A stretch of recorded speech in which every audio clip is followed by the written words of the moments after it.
for me to say because I read these things all the time. And so we'll go over and map it through, and like we did with the first article, sort of talk about the structure of the argument and some things we can pull from that.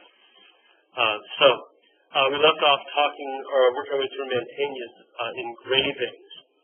A major part of his output, in fact, one of the most prolific engravers in 15th century Italy.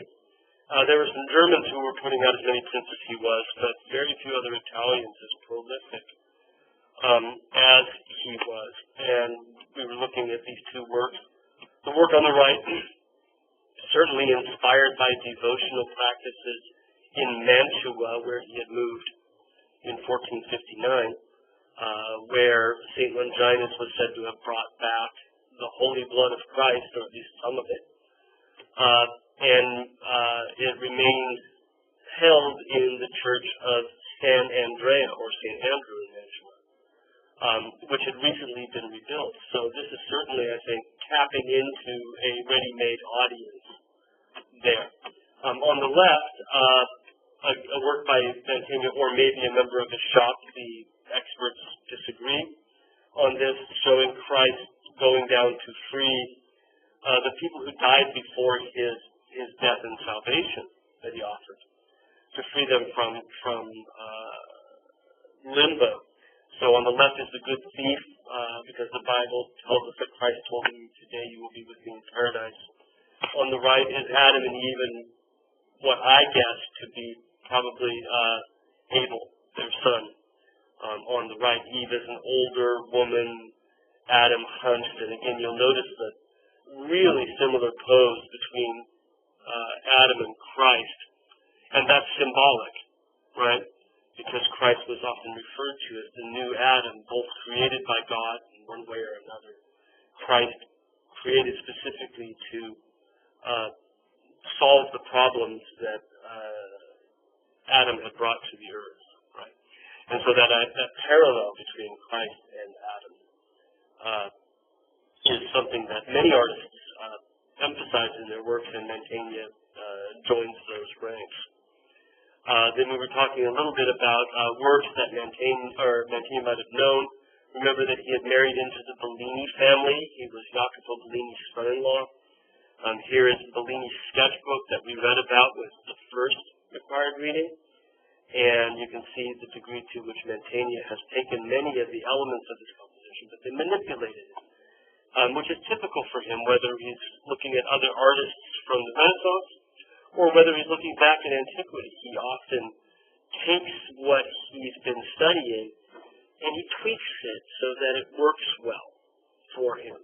He's never literal or slavish in the way he copies other works or borrows from other works. He's inventive with that. Again, the technique of printmaking, and I think that's sort of where we left off, the technique of printmaking would have had Mantegna originally work up a drawing to size and then use that drawing to transfer the ideas to the plate that he would then carve to make the engravings from. So this is the prep drawing. And like the prep drawing we saw for the risen Christ, it is exactly the size, right? So this is what he uses for the transfer of the ideas to the plate. That doesn't mean he can't make certain changes afterwards, right? But he works it through a couple of different variations. There are other images of the descent into limbo by Mantegna, other drawings, before he arrives at this composition, which is the one that he's most interested in and interested in using. And again, it's almost as if we follow him into limbo, right? We see him going about his business. We don't read it left to right. We read into the center of the image, and our eye sort of follows his back in there. And I think it's rather inventive, and there's probably something more there that one could talk about in research,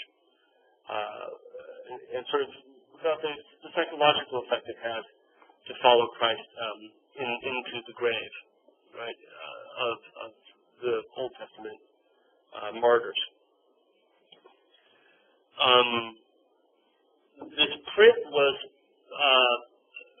popular within Mantegna's studio, and remember we talked on Tuesday about how prints how the engraving plate, the copper plate, can wear out over time.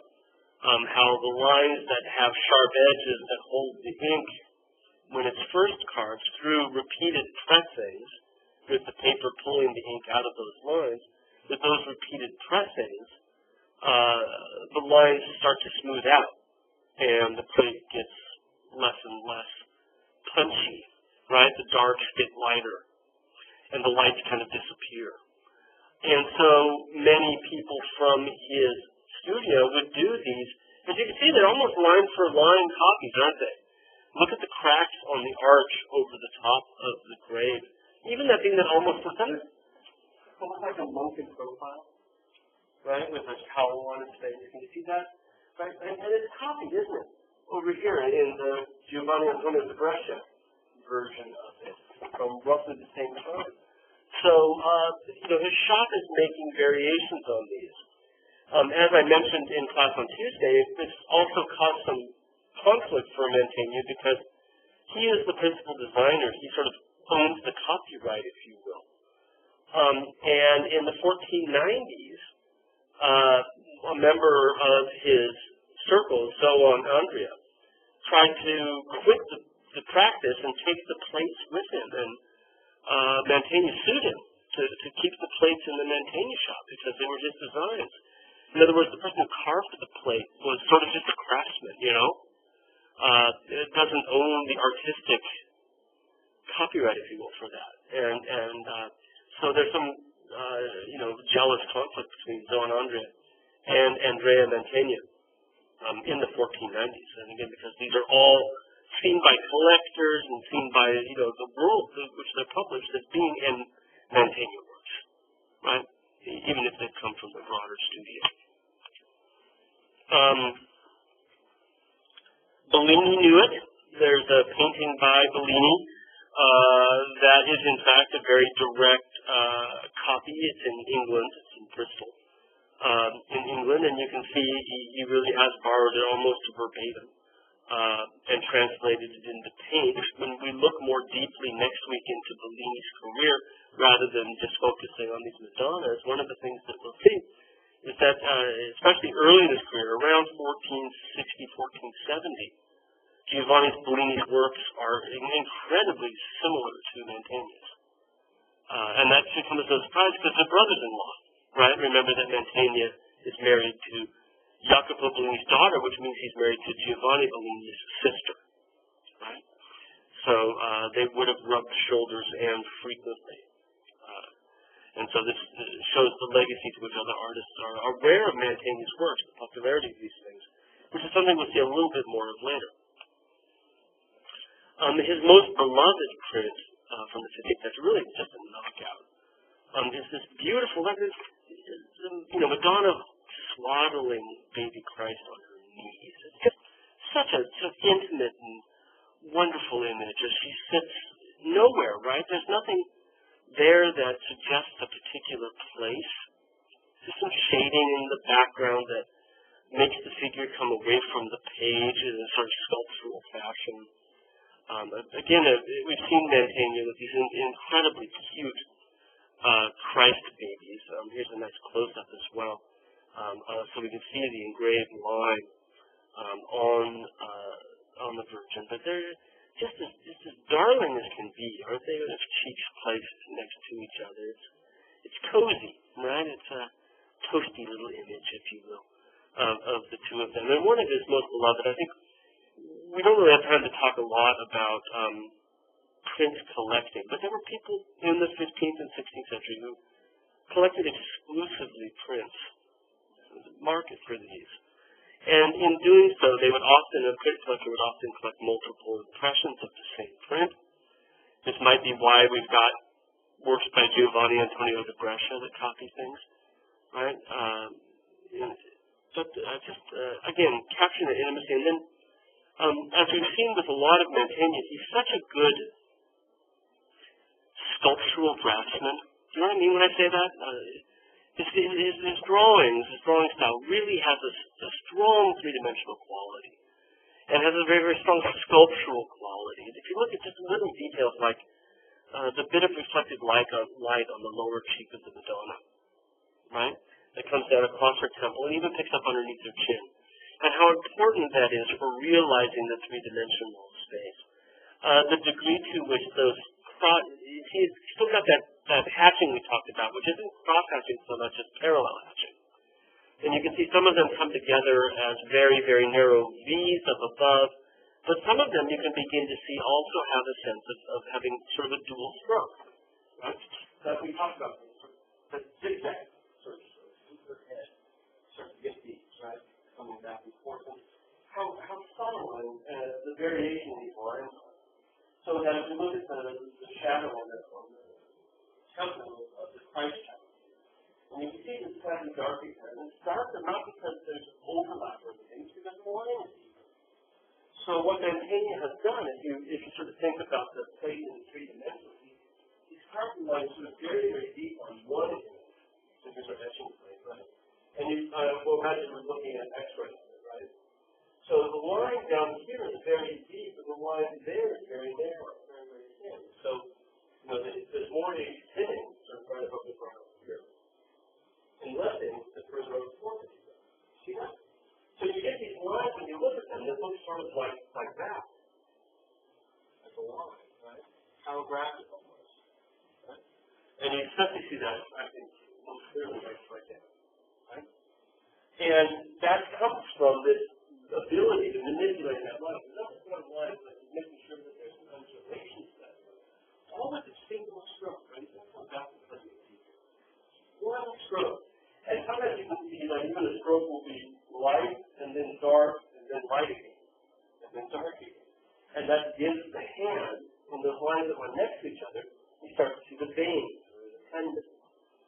Simply because the line got lighter and then darker, it gives the shadow that you see through here. It's fantastic work. And as you might guess, I really love printmaking. I think it's just lots of fun to look at. And this is, looking at it in this kind of a detail, blown up on the screen like this, is exactly how print collectors would have looked at these as well. They would have gotten in with a magnifying glass or stuck their noses deep into it as they could and shared them in a close-up and in a caption. Our last set of Mantegna prints are classical subject matters. And in fact, Mantegna is really one of the earliest artists already in the 1460s, early 1470s, to really begin to pick up not just classical figures and putting them into Christian subjects, but also pick up classical subject matter.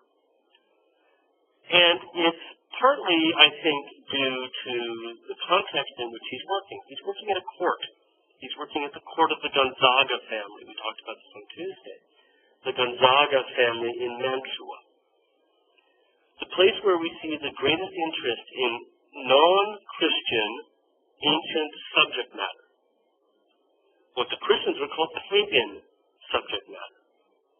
The place where we see that the strongest in Europe, anywhere, in the 15th century, is at the ducal courts. That's where we see it most. Now, there are a few exceptions to that rule, but there are people that emulate the courts. So, for example, you're less likely at first to see it in Rome at the papal circle. That kind of makes sense, right? But you do see it around the Medici family in Florence at almost exactly the same time, a little bit later, with Botticelli, the famous Birth of Venus, right? Venus on the half shell. You see it in Oil of Olay commercials. That's 1482 or so, right? But it's done for a group of people who feel themselves to be separate from, your everyday Joe, if you will, in a class above. And I think that's true here for Mantegna, that these are really marketing a court circle in Mantua, marketing to a court circle in Mantua. So it's a bacchanal. You know what the word of bacchanal is? Do you know what the meaning of that is? It's a wine party. Right? Bacchus is the god of wine, the Roman god of wine. He's the Roman version of Dionysus, the god of wine. And a bacchanal is just a drunken orgy, basically. Right? A party that Bacchus himself hosts. There's some debate as to who is Bacchus here. but most people think he's the nude figure second from the left, facing toward us, reaching up to be crowned by a wreath by the man that's being carried on the shoulders of another on the left. Right?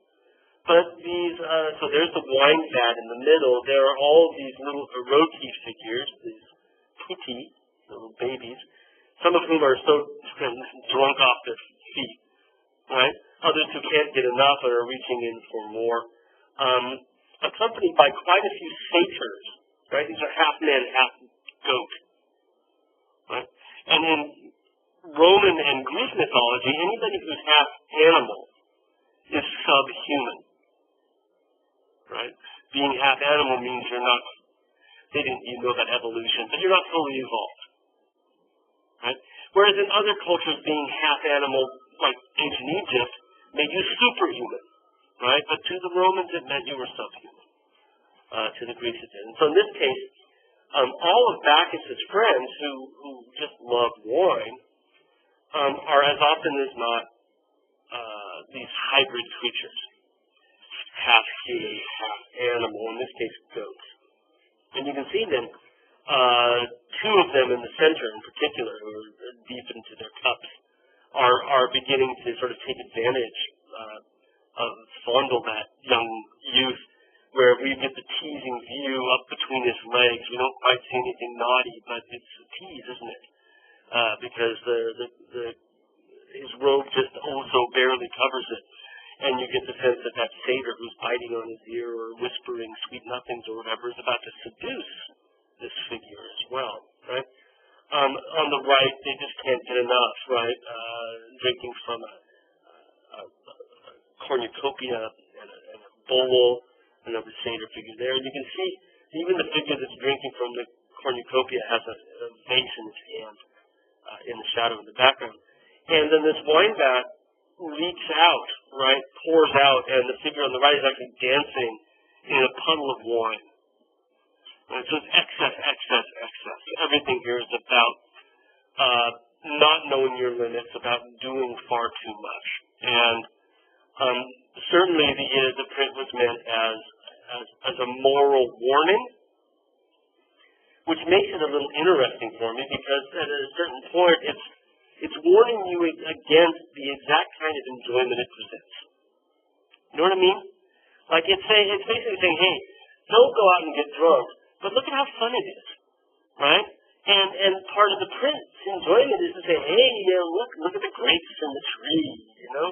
Look at all these people around and all the fun they're having. And then the underlying message is, whatever you do, it's okay. Maybe it's not even okay for them, but it's certainly not okay for you, right? And I always find that fascinating about images that present moral warnings, but at the same time seem to revel in the thing that they're warning you against. Mantegna as an architect, I'm sorry I could not find a better slide of this. There's a sarcophagus, Roman sarcophagus from the 2nd century that's been identified as the source for the figure of Bacchus.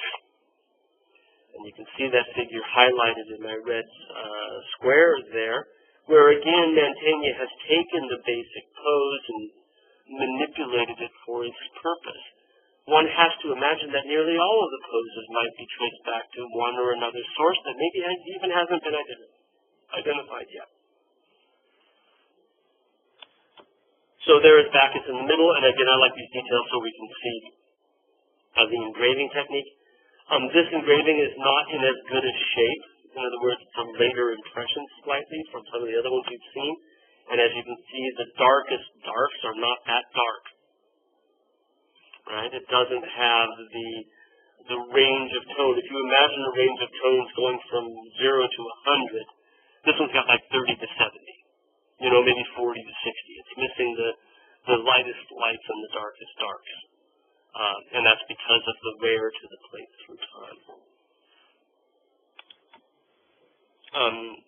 I guess I should have had these up when I was talking about them, but there's our figures on the right, just enjoying the heck out of their drink. Even the one in the foreground, that satyr in the foreground, sort of wild man from nature, it seems to be helping the other one. It's something like a frat party, you know. It's sort of like beer bongs and things like that, you know. You ever see that movie with John Cusack where he's on the road trip and he talks about doing the, you poke the hole in the Budweiser and you put it up the top of the disc. I understand it, right? That's what the kids are doing, aren't they? They're playing drinking games, right? And certainly this is not meant as any kind of positive moral example by any means. Right? Again, debauchery, lechery, everywhere we look, and certainly driven home by those two little pootie in the foreground who have just simply drank themselves to sleep. They're cute as all get out, right? He's so good at babies. But at the same time, this is not meant to be something that we should think we should participate in as well. An even lighter impression. This was intended, originally designed as a pair of prints. Oh, I'm sorry, back up. A later impression of the same plate, and you can see the wear and tear as we go through time, right? This is what we were talking about on Tuesday, how those engraved lines simply start to flatten out. So a significantly later impression where the lines are beginning to all but disappear on it. Now, there we go. This was designed as part of a pair of prints, and they're fairly big. They're about 18 inches across. So you put these side by side, and they're a yardstick, right? They're big. Big as a picture you would have a painting, right? And as you can see, the puddle of wine that was pouring out of the wine vat on the left continues on the right, and we have another figure bearing someone on his shoulders to continue that scene. In fact, lots of people being borne up by other figures, lots of parallels and repetitions. But they're slogging out of that pool of wine that's come from the wine vat on the left. So these were definitely designed as a pair, although he seems to have worked on the wine vat print first and then turned his attention to the Silenus print. The fat guy in the middle, that's Silenus, right? He's part of Bacchus's troupe, right? And you'll notice that the way that he's being borne up by those satyrs is in fact compositionally parallel to the young man who's being date raped in the picture on the left, right? I'm sorry I'm giggling at date rape, but it's because it's not really different. I'm not making light of that by any means. But certainly he is being taken advantage of. But you notice the pose of the youth on the left and the Silenus on the right, the fat figure on the right. And again, that parallel between beautiful youth and ugly, heavy-set middle age. Right? And the more you look at it, the more you see there's just parallel after parallel. A very strong young figure, not laboring at all to carry the figure with the wreath on the left, and then on the right a heavyweight figure, and the figure sort of stumbling under his weight on the right that continues that theme, right? And then another figure next to it also being carried. So these are ways in which Mantegna carries your eye from one print to the next one, right? Moving your way across. Again, Mantegna, the amateur archaeologist, it comes from another Roman sarcophagus. There are various figures. Here's this is the marriage of Bacchus and Ariadne. Bacchus lived on the island of Naxos, one of the Greek islands. Of course he did, right? Where would you live if you were the god of wine, right? One of the Greek islands. And Ariadne was the daughter of King Minos on Crete, who had the Minotaur. And she was the one that gave Theseus the ball of string. So he could go kill the Minotaur and find his way back out of the labyrinth by following the string. And he promises to rescue Ariadne for her help, take her back to Athens with him. And as the story goes, he also took her younger sister, Phaedra, and on the way back fell in love with Phaedra and ditched Ariadne on an island. What a jerk, right? Men. What have you done for me lately, right? And I'm done with you. Thanks for the string. Here. And he throws her overboard, right? Doesn't even put her on the island. He throws her overboard into the water, and she sort of crawls up on shore, almost like half dead. And lo and behold, the island that she winds up on is the island of Dionysus, or Bacchus. So she gets to spend the rest of her life living on a Greek island with a guy with, limitless wine and lots of friends who like to party. And so she kind of got the better deal in a way, if you're into hedonism, right? It worked out all right for her. Well, here we see on the left is Bacchus on the cart with Ariadne in his arms, little Tutti dancing around, and you can see all of these satyrs making music for the wedding of the two of them. This is the wedding procession across the front of the sarcophagus. And Ariadne's all over sarcophagi in ancient Rome because she crawled up on shore nearly dead, right? And Bacchus helped her, nursed her back to life. So she's a great image for Roman sarcophagi.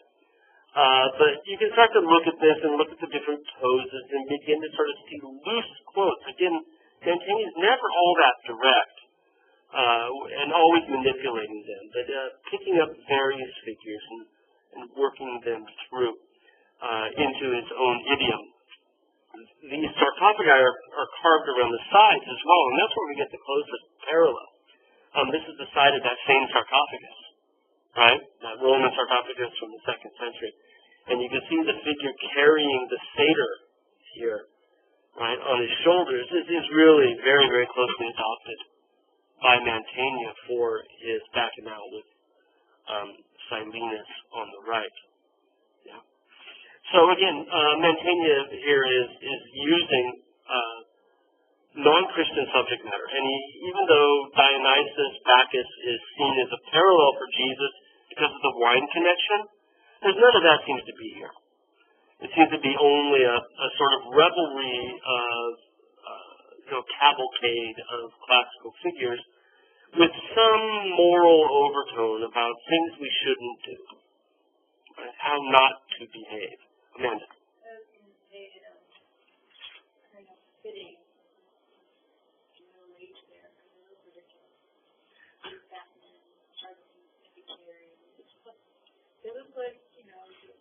That's right.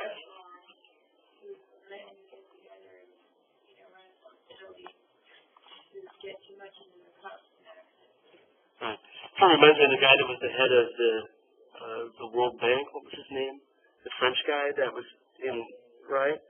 Who had that big, huge, and he was this big fat guy and was accused of sort of raping a hotel worker. But yeah, there's this, and I think there's also said, you look at the pose of Silenus, there's this idea that when you have too much to drink, right, you start to think the world is your friend. You go through this phase where you think you're invisible, and then you start to think that everybody's your best friend. And you start to think that everybody thinks you're the coolest thing on earth, right, or even the most attractive thing on earth, and that's simply not the case. And yeah, he's one ugly dude, isn't he? Sort of Jabba the Hutt, right? And in fact, I'm gonna make it written down. Get Carrie Fisher up there from that second Star Wars movie, sitting at the feet of Jabba the Hutt. Although you'll notice there are no women here, right? Ma'am, in the entire thing, are there any women in this? And I don't think that there are, right? Any women. It's a masculine thing. This is because I know this only from reading wall labels at the Walters Art Museum.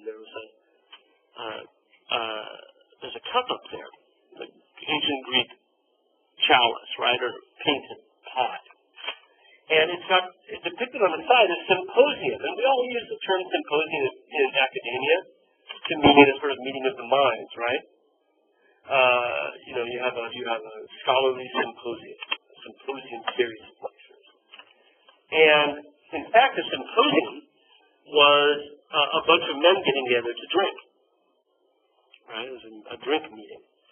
And in any event, I think that these are I guess this is a Renaissance man cave, right? You can see this being on somebody's wall in their garage with the dartboard, and the ESPN all 5 versions playing on the telly, right? And here you would have something like this on the walls because it's not about socializing in the standard way, right? Well, here's another pair of prints, almost the same size that Mantegna designed together, the Battle of the Sea Gods. And again, you'll notice that our impression on the left-hand side, is significantly better than the impression on the right. significantly earlier, deeper, richer, has a greater tonal range. But the one on the right is the only impression the National Gallery has of the right hand half. Right. So again, it's conceived as a pair, just like the two bacchanal scenes were, but seem to have been executed roughly at the same time, meant to hang together. And you'll notice that in this case, he makes it even more apparent, essentially, no doubt, because the sea creature in the right-hand print, the one holding the skull with the woman on his back, has this scaly body that loops around and continues into the left-hand print. Right? So along the right border of the left print, you can see the cut-off, truncated body of the sea god on the right, the one holding the skull. So there's absolutely no doubt that these are meant to be literally placed one next to each other. And this is why you'll notice in both of these, despite my trimming, the white around the outside is just how I trimmed the print. They've both been trimmed right to the plate mark, right to the edge of the print, because they would have been then put together. And if you leave, an edge of paper around the end, you can't do that anymore, can you? You can't put them right up against each other, right? So, let's see, where do we go from here? Sorry about the image here. It's the only one I could find of this. It came from Getty Images, and it's an illegal download. But again, it's the form and the subject matter can be derived from Mantegna's own studies of ancient Roman art. He's just into it, right? For most of his career, we've talked about it again and again. So there are two themes with Mantegna, hasn't they? One has been his drawing style, which is so sort of linear, sculptural. But the other one is this Mantegna, the amateur archaeologist, almost single-handedly reviving Roman elements, right? In addition to this sarcophagus, which seems to have provided the themes for him, you'll notice in the background of the left-hand print, there's a standing statue on a pedestal. See that? Facing away from us. Right? You got him there? Who is that? Look at what he's carrying. He's got a trident in his hand, right? A three-pronged Neptune, King Neptune, the Roman god of the sea, right? So that figure is actually derived directly from a work of sculpture, a small gem that was in the collection of the Gonzaga family, one of the members of the Gonzaga family. Remember that Mantegna is working for the Gonzaga after 1459 for the rest of his career. And one of the Gonzaga became a cardinal, but was a great collector of Roman art. And Mantegna visited his collection on more than one occasion. So in the background here of this gemstone carved in relief, you can see an image of Neptune in roughly the same pose. And keep in mind the reversal process that's necessary for the print, right? And that, in fact, it's that figure reversed. So Mantegna is drawing together a number of different sources that he had contact with as he makes this wonderful panorama of the Battle of the Sea Gods. Now, let's see where we are here. What's the subject matter? In this case, there is a woman, quite a few of them in the image, if you look at both of them. On the left, this old hag with very stringy breasts and emaciated flesh, screaming and ugly, carries a tablet with a word engraved in it. Invidia is the Latin word for envy. So she is certainly a personification of envy, one of the 7 deadly sins. So what's going on in the foreground? Envious sea gods fighting each other. It's again, I think, on a certain level meant with an element of moral warning, right?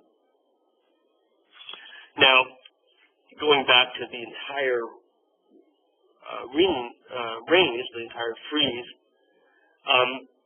there are various sources, Roman sources, that talk about the fact that on the island of Rhodes, which is off the coast of Turkey, right? It's in the Mediterranean. It's an island.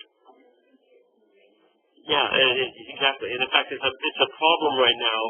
That whole area is where Lesbos is as well. That's where a lot of the boat immigrants coming out of the Middle East and into Europe are flooding. But there's a story of the fact that on the island of Rhodes, this is where the Colossus of Rhodes was, one of the seven wonders of the ancient world, this 80-foot statue that straddled the harbor and the boats would float between the flags. But on the island of Rhodes, there was actually a race of sculptors that lived on the island of Rhodes. And they were called the Telchines, or Telchines.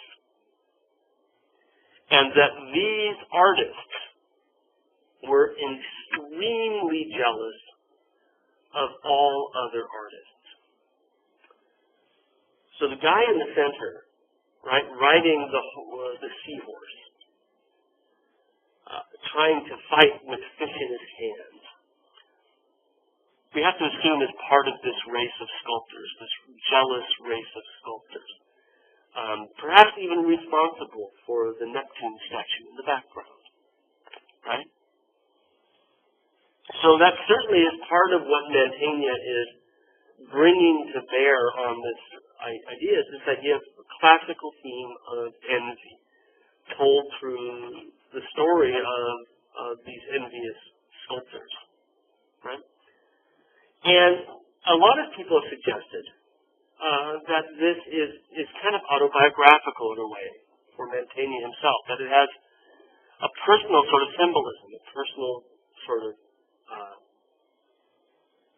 relevance, that maybe Mantegna is seeing these jealous sculptors from antiquity as being jealous of him, the modern artist rivaling antiquity, the modern artist making works that reflect antiquity. Wouldn't you, as a classical sculptor, be jealous if you saw what Mantegna was doing with your stuff? Right? There's no way to psychoanalyze Mantegna, but it's a nice idea, isn't it? For one of his largest print pairings to have this idea of an antiquity sculptor's jealousy, right? And the other thing we can point to, I think we talked about this on Tuesday, did we? The Paragone?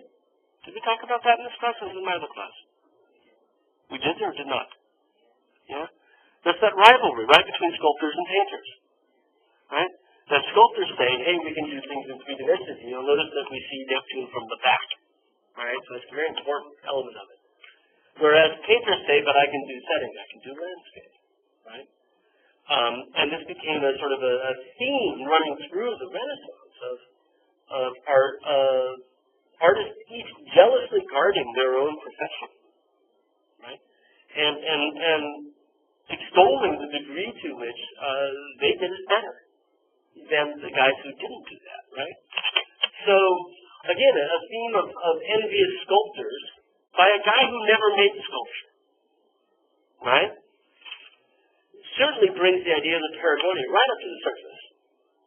And at the same time, he's almost like he's saying, you know what, we painters can do sculpture better than sculptors. I'm showing you exactly how. All of my works bring in sculpture and reuse it in a new way, in a better way. Right? I'm better than you are.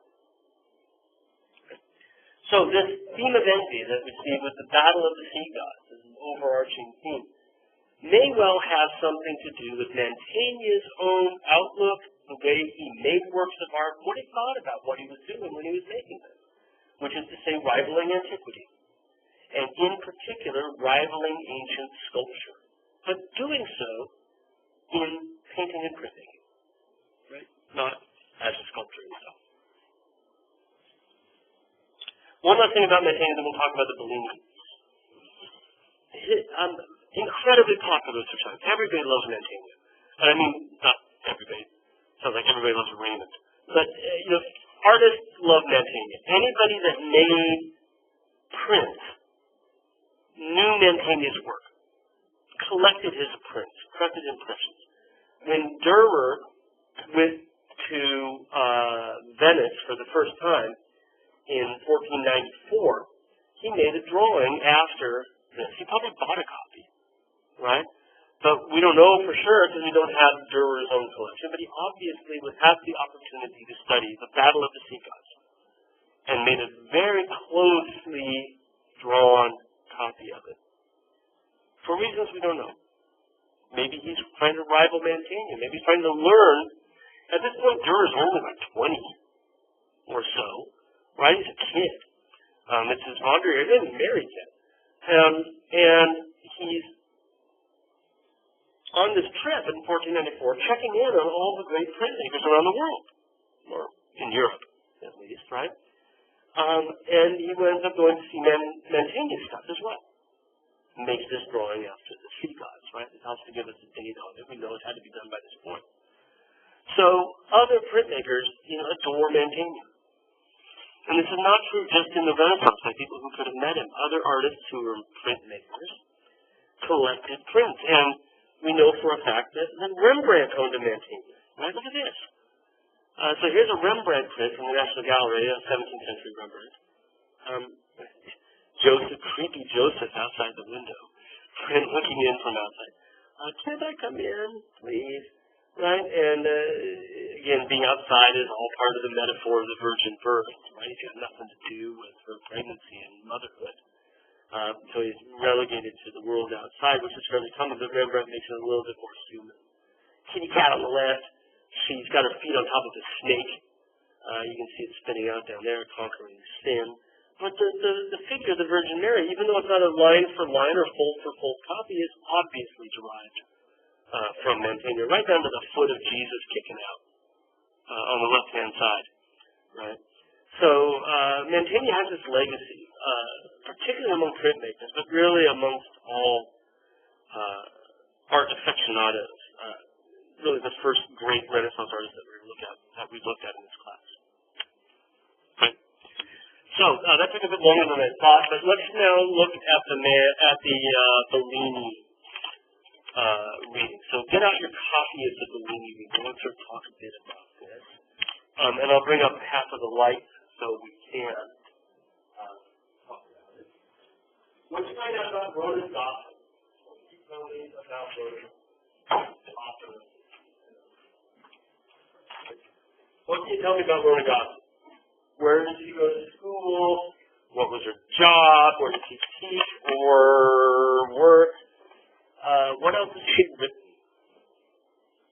Huh? Yeah. But that's not a point of her authority, right? She graduated from Princeton. Okay. And then she started, I think, teaching at Indiana University, and then she went to teach at Princeton afterwards.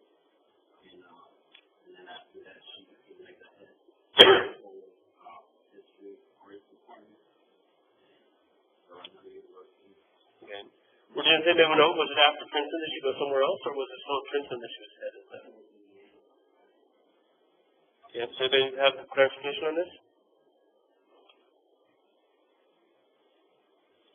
Even if you don't, suffice to say, right, a long career at really good universities. Now, you might think it's just being elitist and sort of say, oh, Princeton, oh, Indiana, both of which are very good schools. But do you know about schools and their rankings? I mean, there's rankings for collegiate sports, right? Division I, Division II, all of that. But that's not what I'm talking about. I'm talking about other rankings insofar as how they are defined and thus funded. And there are things that are called Research I institutions, and we're not one of them, right? Marymount champions the idea that I sit here and talk to you guys, right? That I take what I know and I use that in the classroom. But Princeton, Indiana, many of the others, Research I institutes, have a much higher standard of personal scholarship. In order to keep my job, right, I've got to do some scholarship, but I have to teach really well. For Rona Gotham to keep a job at Indiana or Princeton, particularly Princeton, she's got to publish prodigiously. Write a book every couple of years. articles every 6 months. Because to be competitive to keep one's job at a Research One institution, right, it requires a significant commitment to service, or to scholarship, right? Here at Marymount, I think they think of my job as being 40% teaching and 40% university service and 20% scholarship, right? Although when it comes time for review, it's usually 30, 30, 30, but, right? Research One, it would be sort of, 60% scholarship, right? So there's a reason to sort of think about where they've been teaching, because it really does, her stuff is not only reviewed to be published, but then it's reviewed to sort of keep that true. Big thing. Okay, so she's well done. What about things she's published? Is this the only thing she wrote about Bellini? Right? Book, right? At least one book on Bellini, other books on Venetian Renaissance art. Like Joost Gaugier, who we looked at a week and a half ago, she's one of the major leading scholars in Venetian Renaissance painting. And in particular, one of the go-to people for Bellini, or was one of the go-to people for Bellini. Okay, now let's look at the essay itself. You notice again we've got 3 or 4 parts to it, right? And each of those sections, those numbered sections, have subsections as well. This should help to begin to map out the essay itself. Did anybody find something that resembles a thesis statement or identify? What was the main thing she's trying to prove or discuss? Where she's trying to push up? Dan first. That there's a very close link between Byzantine and Venice, and it's reflected in the art, and that affected Bellini. Okay. Good. So that's part of her proof. She's not going to prove the connection between Venice and that's kind of a given. But the second thing we said, right, is that Venice-Byzantine or Byzantine-Venice connection that can be seen in Bellini's work. She goes into about the history and how it affects Bellini. So there's a Byzantine-Venice connection everywhere, but in particular we see it in Bellini's works. Now, not all of, she mentions quite a few of Bellini's works, even some of his portraits, but she's really focusing on these things, the half-length Madonna, right, in Bellini's work, the half-length Madonna. Now, to get there, right, she goes to quite a bit of things. She starts to parse out the image, to read it really closely, right? Sister, right? That's something cool? Well, she goes on to say how this work expanded for 6 decades and there was one constant, or that you show the Madonna in the same. Indeed. So, 6 decades of Madonna works. These are around DBM. One time my car broke down in Montana, I was driving across the country. Going back, I was grasping the river back over in the deep on the car. And I get some hitching a ride in the queue to go to a mechanic, and this guy takes me up. Did you get scratched? I said, no. I worked on that. The BBM of the market. It was Virgin Mary. I'm right on the highway. Ever since then, I take my notes taking easier. BBM, ampersand, C, Virgin Madonna shop. We're just adding, it's a 6 decades worth of Madonna figures by Bellini, right? Some things change, but certain things remain constant within them, right? In particular, no one other than Bellini focused as intensely on the half-length figure. Now, others did. That doesn't say by any means that he's the only one doing it. But he's the one that does it to the extreme. Right? You want to think about something? No, I was not saying that she said that was the signature like a hat. Madonna was the signature, and then she was going to compare like his work and how he started like a first with like the black background. And the whole graded later work and everything. Right. So we start off with this section that talks about, as Amanda mentioned, Byzantine and Venice, right? Byzantine and Venice. And talks about various connections between Byzantine ways of Byzantine devotional practices, right? Byzantine ways of praying and using images as part of your prayer, and practices in Venice. And this is all over the map, from everything from architectural style to Bellini's use of mosaic backgrounds, right? Painting mosaics and whatnot. So that's that first section, right? But at the same time, right, of that, you'll notice if you look at page 490 in this first section, there's a second subheading under that part that talks about Bellini and the Venetian tradition.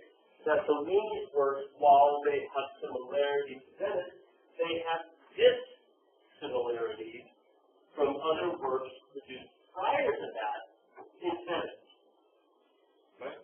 They are less ornate. They're sadder looking. They are more simplified and focused. Formal, right? Exactly. And that's that tradition that you're talking about, you're talking about 6 decades of similarity, normal similarity. Now, there are certain little changes, right? Poses sometimes changes. But for me, right, in that early section, he's really focusing on the fact that he differs from previous Venetian works, while at the same time he's similar to her Byzantine works, right? Now, that's where we get to where you were just talking about, page 492, right? She talks about the fact that Bellini's works go through small changes despite that formal similarity, right? So, for example, I got images from the text to illustrate this, right? In the 1460s, right, very austere. There's a landscape background, right, but she's isolated from it. She's not really in the landscape. Does that make sense? It's like a backdrop behind her, right? The colors tend to be relatively pale, right? A limited range of hues, colors, right? They're very monumental, right? They fill the space. This one's not in Gotham's text, but I brought it in as another example from this period, right? One more, right? From this period, where again, there is a landscape background, but it functions as much as anything as a backdrop for the figure, who looms so large, right? This is how he starts off. These are the early works by Bellini in the 1460s, right? But this pose and this sort of general conception of her against some sort of a backdrop, still in the frame, this sets the standard for the next, as you said, 6 decades, right, of work. She then goes on the same page to talk about the fact that in the 1470s, the landscape disappears for a while, or becomes less important. This is not always exactly true. It's just a trend. Does that make sense? You know the difference, right? It's not, she's not saying that every single Madonna from the 1470s has a less landscape. But she's saying if you look at the group of them, and there's quite a few to look at, that in the 1470s we see landscape play less of a role than it played in the 1460s. They also tend to be a little bit more archaizing. So you get, for example, with the Madonna Greca from Gotham's article, you get a gold background behind her. Very archaic, very old school, very Byzantine, right? With the Lotus Madonna, or the Locust Madonna, the highlights on her robe are all gold leaf, right? I got a nice detail on that too, right? You can see that there? Little flecks of gold leaf. But again, these are archaizing tendencies in the 1470s, Byzantine devices. And with this comes a greater sense of sadness as well, as if the face of the Virgin Mary is downcast, is melancholy, right? So these are trends in the 70s. Right. Do I have one more? Yeah, there's one with the gold background. The Virgin and Child from the Church of Madonna dell'Orto. that was in Gotham's text. And you can even see those Greek letters in the gilded background behind it, right? So, 1470, so you see changes, but the general conception remains the same. Yeah. Indeed, and I think that she does. Very much so, because again, notice if you look at the structure of the argument, what she's done, and this is important, I think, when we think about your research papers, right? She starts off by giving us some context. How does Bellini relate to Venetian, or earlier Venetian works, Byzantine works, and then looking very closely at the picture, and describing the elements that she will then analyze. And as she's describing them, she hits on certain things. So we're not quite there yet to where we see the cast shadows, but the cast shadows are an important part of these changing traditions that she'll mention is really about what the title's all about. That these are meant to be visionary images. They're meant to emulate the kinds of visions that people had when deeply immersed in prayer.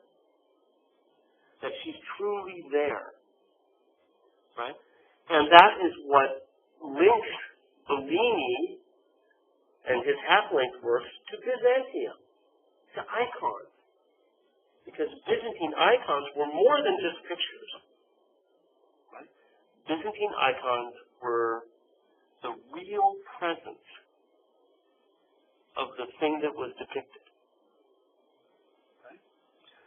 When you prayed in front of an icon, the person in the icon heard your prayers because the icon helped to bring them to your presence. In the same way that a prayer said in front of a relic, the Holy Blood of Christ, would therefore be transmitted more effectively to Christ because he's there. Part of his body is there. Now, if it was a different saint, it would be an arm bone or something. But Christ went to heaven, told the guys to play. And some place in Paris apparently has his foreskin, right? But nothing else. There's no other body parts for Christ, right? Amanda. I was going to say that's why you focused on the half-length because of the whole idea of the parapet. And it being like parapets are also related to the fact that that's where you see, like, more likely to see apparitions. Indeed. And that's why, again, like, Greek things, not everybody came from Greece and the Turks took over, and you saw all these... Let's come back to the parapet in just a second and start with the first half, with the half-length, right? She mentions that the half-length means something. It doesn't in and of itself. The idea of being in half-length means that we don't see the whole thing. Which gives us then that idea that we are only partially understanding what we're looking at. Because for we here on earth, we humans, we don't have a full understanding of the supernatural world. Even though she's made real in front of us, even though she's a vision here on earth for us to see, right? We have only a limited understanding of what that really is all about. And so the half-length, in and of itself, just the choice of putting it in half-length, adds to the meaning of the piece. Incomplete understanding. Now the parapet adds a lot more. It is the thing that cuts her off. And it does add to this idea of the spiritual vision that Ada brought up with the cast shadows. But there's more to the parapet than just that as well. Is that where you were headed? You had your hand up. Angel, did you?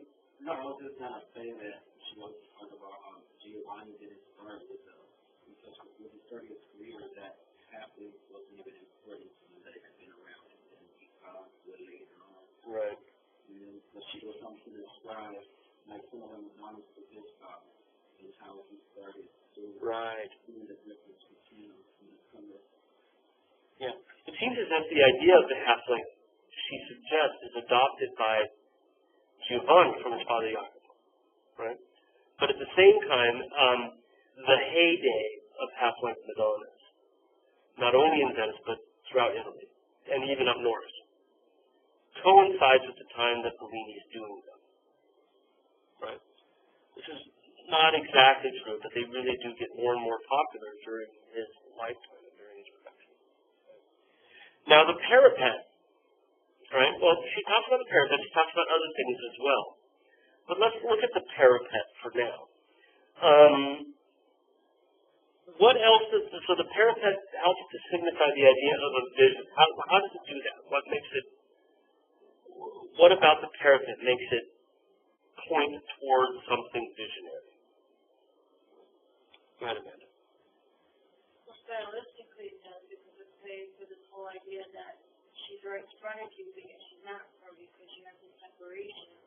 And also, again, what you said about the divine, about, like, in apparition, generally, you only see the Virgin Mary or Saint or what have you, only half of them appears, like, through the clouds. So, kind of like, again, that whole throwback to the Byzantine, oh, you're actually seeing it in front of you, to an apparition. And yet the Byzantine things don't tend to have these parapets in the foreground.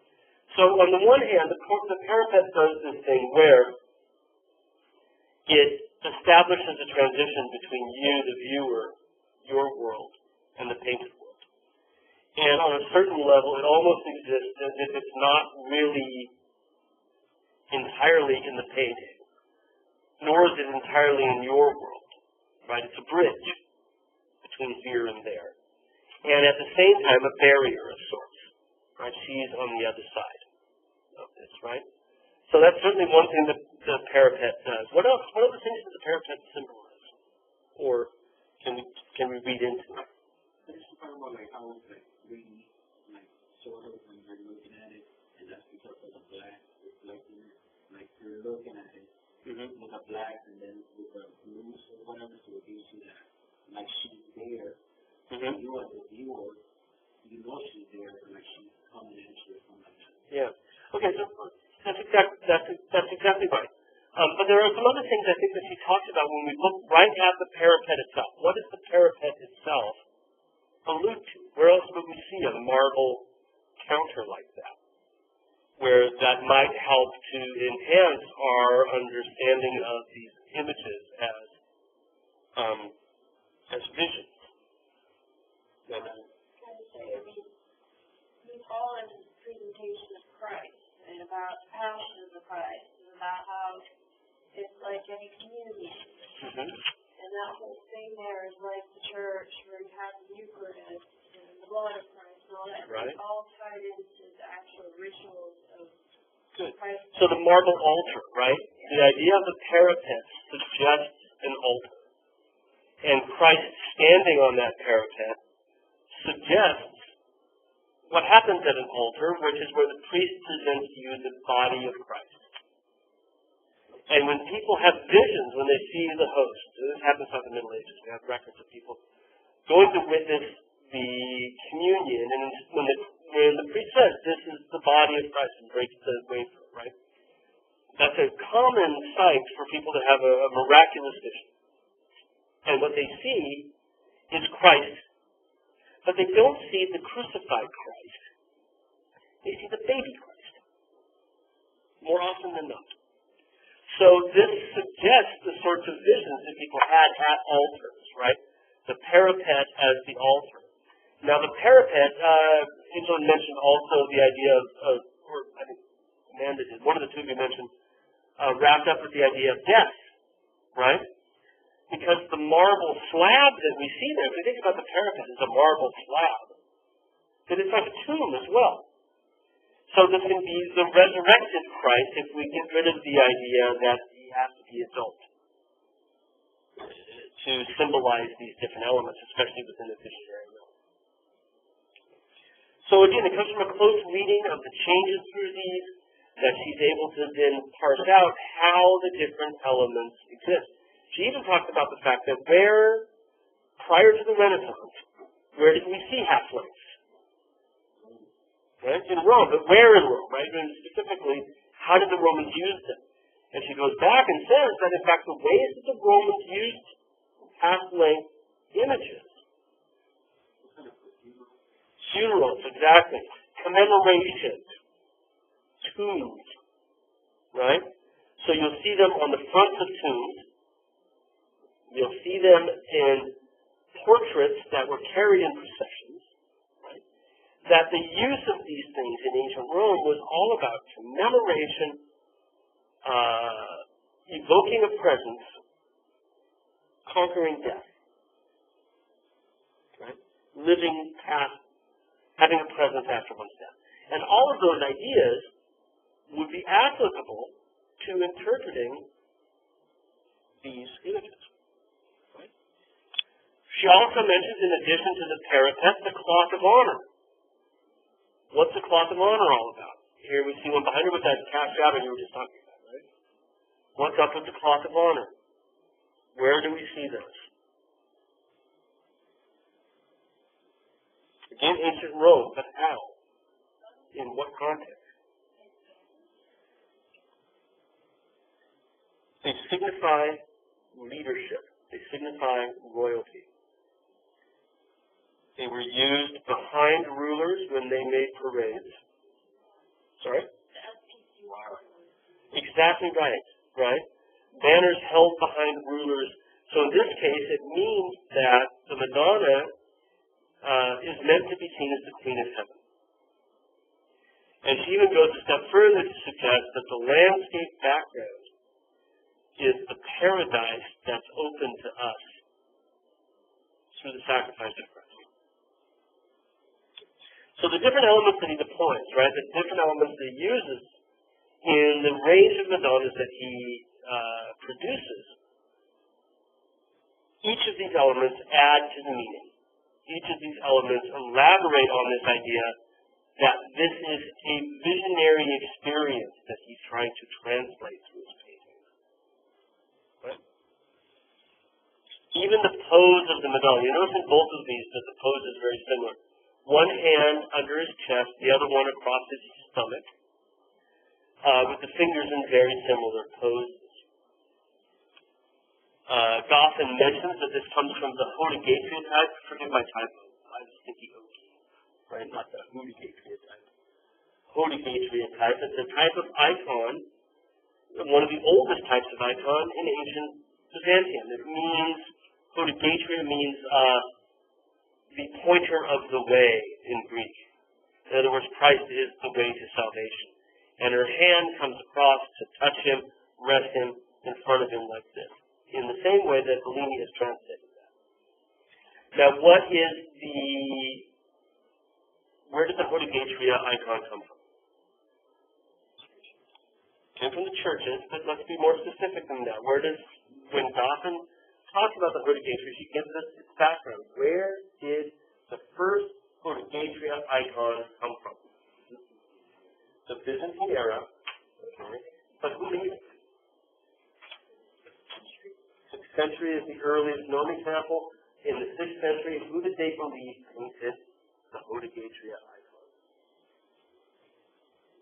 Who painted the original?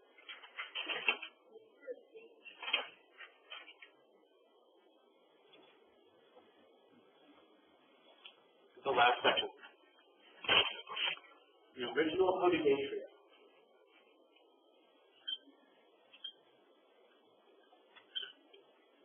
Came by none other than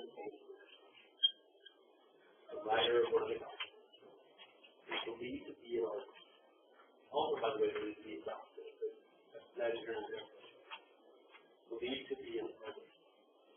And was believed to have painted the Virgin Mary that formed the basis for Byzantium, the Hodegatria. Now, interestingly, if you know your chronology, St. Luke was not an adult. He's younger than Jesus. Right? He wasn't even born yet when Jesus was a child. That means, in order to take back, the story is that he started the kingdom, and the Virgin miraculously appeared to him so he could paint it right. So he could paint it accurately. Right? He had the same vision that Bellini is evoking. Right? The Madonna appeared to him so that he could paint it correctly. So after her death, after Christ's death, right, they appeared from heaven to him. And he comes up with the confession. So the formal similarity that we can say to a lot of the Bellini goes back to the idea they want to muck with an original that has that kind of effect. Because the only way that a copy of that, a variation of that,